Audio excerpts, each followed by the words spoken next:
Bismillahirrahmanirrahim. Assalamualaikum warahmatullahi wabarakatuh. Perkenalkan, kami dari kelompok 8. Di sini kami akan mempresentasikan hasil dari diskusi kami, yakni mengenai transportasi dan komunikasi yang ada di Madura. Nah, di sini saya akan memaparkan materi mengenai transportasi yang ada di Madura. Transportasi yang ada di Madura ini bisa kita bagi menjadi 3 bagian, yakni transportasi darat, transportasi laut, dan transportasi udara. Yang pertama kali akan saya bahas yakni transportasi darat. Nah, yang pertama di sini ada kendaraan bermotor. Kendaraan bermotor di sini dimaksud adalah kendaraan yang menggunakan roda 2 atau yang bisa kita sebut dengan sepeda motor. Nah, sepeda motor ini bisa dibagi menjadi 2, yakni kendaraan bermotor milik pribadi dan kendaraan bermotor penumpang. Yakni yang dimaksud penumpang adalah seperti ojek, dan kendaraan bermotor ini ada di 4 kabupaten yang ada di Madura, baik Bangkalan, Sumeneb, Sampang maupun Pemekasan. Nah, yang kedua yakni ada mobil penumpang. Mobil penumpang di sini atau yang bisa kita sebut seperti angkot. Nah, mobil penumpang di sini bisa mengangkut orang atau barang. Ini biasanya digunakan untuk angkutan antar desa, baik yang ada di Kabupaten Sampang, Bangkalan, Pemekasan ataupun Sumeneb. Nah, selanjutnya yakni mobil bis. Mobil bis ini digunakan untuk mengangkut penumpang orang maupun barang. Biasanya digunakan untuk perjalanan jauh, misalkan dari Kabupaten Sampang ke Kabupaten Sumeneb. Dan mobil bis ini bisa digunakan di 4 kabupaten yang ada di Pulau Madura ini juga. Nah, selanjutnya ini mobil truk. Mobil truk ini biasanya lebih digunakan untuk mengangkut barang, bukan orang. Yang kelima yakni ada beca. Beca ini adalah kendaraan yang menggunakan roda 3 dan bisa digunakan untuk mengangkut orang maupun penumpang di sebagian wilayah yang ada di 4 Pulau Madura atau 4 kabupaten yang di Pulau Madura ini masih ada dan masih menggunakan transportasi beca. Nah, selanjutnya yakni dokar. Dokar yakni kendaraan yang menggunakan kuda untuk menjalankannya. Dokar ini bisa memuat penumpang ataupun orang, tapi dengan jumlah yang terbatas, dan juga masih digunakan baik di Kabupaten Bangkalan, Sampang, Pemekasan ataupun Sumeneb, tapi memang tidak sebanyak. Nah, yang kedua di sini ada transportasi laut. Yang pertama yakni di sini ada kapal. Kapal di sini biasanya digunakan untuk mengangkut orang maupun barang yang digunakan untuk berpindah tempat dari satu pulau ke pulau yang lain. Yang kedua yakni di sini ada pelabuhan, yakni tempat untuk bersandar kapal tersebut.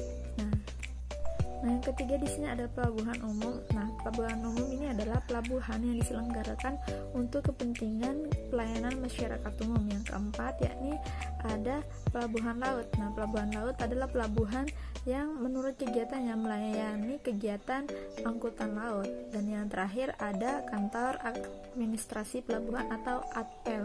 Nah, ATPEL ini adalah unit pelaksana teknis di lingkungan Direktorat Jenderal Perhubungan Laut yang berada di bawah dan bertanggung jawab kepada Direktorat Jenderal Perhubungan Laut.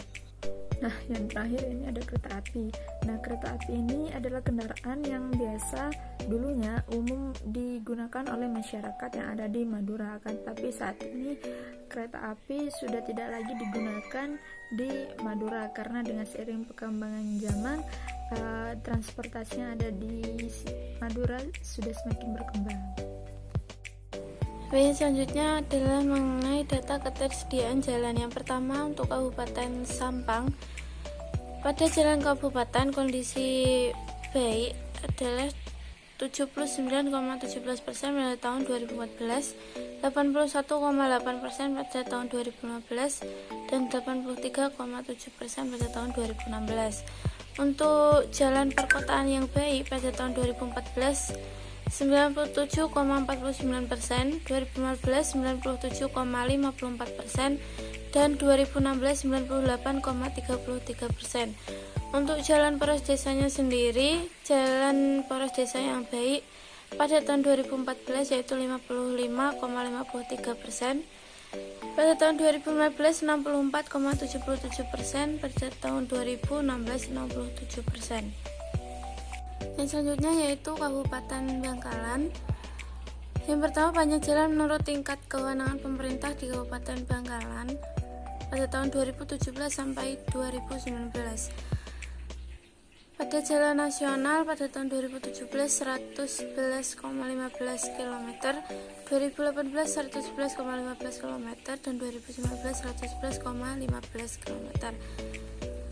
Untuk jalan pada kabupaten atau kota 621,22 km pada tahun 2017, 621,22 km pada tahun 2018, dan 621,22 km pada tahun 2019. Jadi pada tahun 2017 sampai 2019 panjang jalan tetap.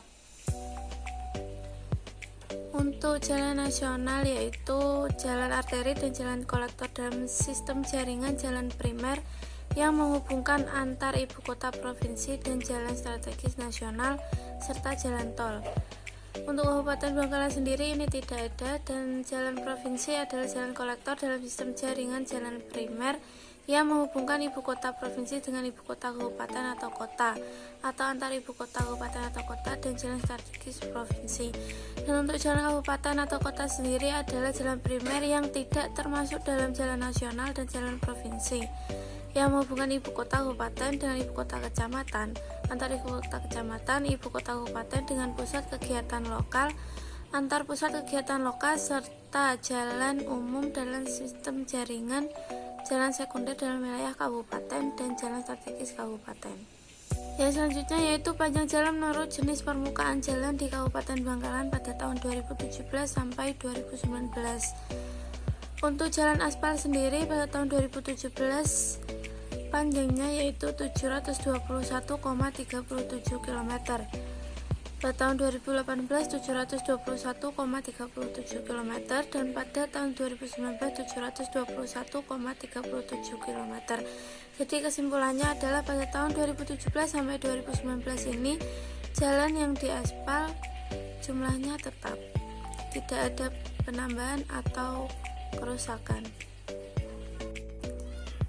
Baik, yang terakhir yaitu panjang jalan menurut kondisi jalan di Kabupaten Bangkalan pada tahun 2017 sampai 2019. Pada kategori baik yaitu pada tahun 2017 312,363 km, 2018 320,263 km, dan 2019 276,96 km. Sedangkan pada kategori sedang yang pada tahun 2017 142,208 km, 2018 148,618 km, 2019 194,68 km. Pada kategori rusak 103,171 km pada tahun 2017, 105,711 pada tahun 2018, dan 114,801 km pada tahun 2019. Rusak berat pada tahun 2017 159,623 km, 2018 146,773 km, dan pada tahun 2019 135,546 km. Berdasarkan tabel ini dapat diketahui bahwa kondisi jalan setiap tahunnya menurun dari yang kondisi jalannya baik menjadi sedang, rusak, dan sampai rusak parah. Penjelasan mengenai kondisi baik merupakan jalan dengan kondisi lapangan sangat rata dan teratur atau sangat baik, umumnya rata. Kondisi sedang merupakan jalan dengan kondisi lapangan baik atau cukup tidak ada atau sedikit sekali lubang, permukaan jalan agak tidak rata. Untuk kondisi rusak ringan merupakan jalan dengan kondisi lapangan agak rusak dan kadang-kadang ada lubang, permukaan tidak rata atau rusak bergelombang, banyak lubang. Untuk kondisi rusak berat merupakan jalan dengan kondisi lapangan rusak berat, banyak lubang, dan seluruh daerah permukaan bahkan tidak bisa dilalui. Bagian terakhir ini adalah ulasan mengenai ketersediaan jalan pada Kabupaten Bangkalan tahun 2017 sampai 2019. Total panjang jalan di Kabupaten Bangkalan mencapai 721 km yang seluruhnya sudah beraspal. Lebih 38% dari total panjang jalan tersebut berada dalam kondisi baik, 27% dalam kondisi sedang, dan 16% dalam kondisi rusak ringan, serta sisanya berada dalam kondisi rusak berat. Baik, selanjutnya saya akan menjelaskan tentang data kantor pos. Nah, di mana kantor pos ini memiliki sejarah yang panjang sejak tahun 1746. Pos Indonesia ditunjuk oleh pemerintah menjadi platform logistik nasional karena memiliki jaringan yang luas dan lengkap tersebar ke seluruh Indonesia. Nah, kantor pos ini dulunya yaitu sebagai alat komunikasi atau alat penghubung, yaitu sebagai pengirim surat untuk surat menyurat. Nah, seiring berkembangnya zaman ini, kantor pos ini membantu para pelaku ekonomi, khususnya e-commerce, dalam melaksanakan pengiriman barang dari transaksi jual beli. Nah, data kantor pos yang tersebar di seluruh Madura ini meliputi dari data Kabupaten Bangkalan, Sampang, Kabupaten Sumeneb, dan Kabupaten Pamekasan. Nah, di Kabupaten Bangkalan ini tersebar sebanyak 11 kantor pos dari setiap kecamatannya. Nah, untuk Sampang, Kabupaten Sampang terdapat 14 kantor pos yang tersebar di kabupaten tersebut. Untuk di Kabupaten Pamekasan sendiri, itu dari data yang kami dapat itu terdapat 6 kantor pos yang tersebar di Kabupaten Sampang. Nah, yang di Sumeneb, Kabupaten Sumeneb terdapat 9 kantor pos yang tersebar. Nah, dari perbedaan persebaran kantor pos tersebut, Kabupaten Bangkalan ini lebih dominan daripada kabupaten lainnya yang ada di Madura. Dari letak geografis, Kabupaten Bangkalan memang dekat dengan ibu kota Jawa Timur, yaitu Surabaya, sehingga mungkin tersebarnya kantor pos ini lebih dominan di daerah Kabupaten Bangkalan. Itu tadi presentasi dari kelompok kami. Apabila ada salah kata atau ucapan kami yang kurang berkenan, kami minta maaf yang sebesar-besarnya. Assalamualaikum warahmatullahi wabarakatuh.